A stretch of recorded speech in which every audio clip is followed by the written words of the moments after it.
ঈমানদার না, কথা বলেন ঠিক কিনা?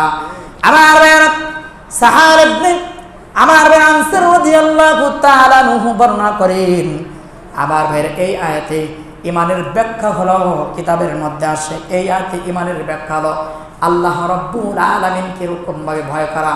কোন আয়াত?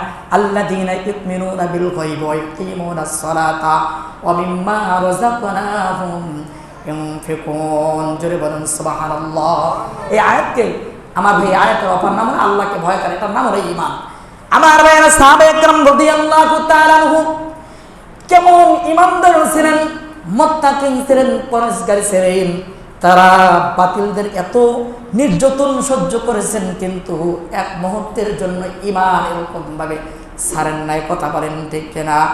আবার ভাইয়েরা তার দৃষ্টান্ত হযরতে আব্দুল্লাহ ইবনে হুযায়ফা রাদিয়াল্লাহু তাআলা আনহু, কথা বলেন ঠিক কিনা? আবার ভাইয়েরা তাকে এরকম ভাবে মুসলমান ইসলাম পরিত্যাগ করার জন্য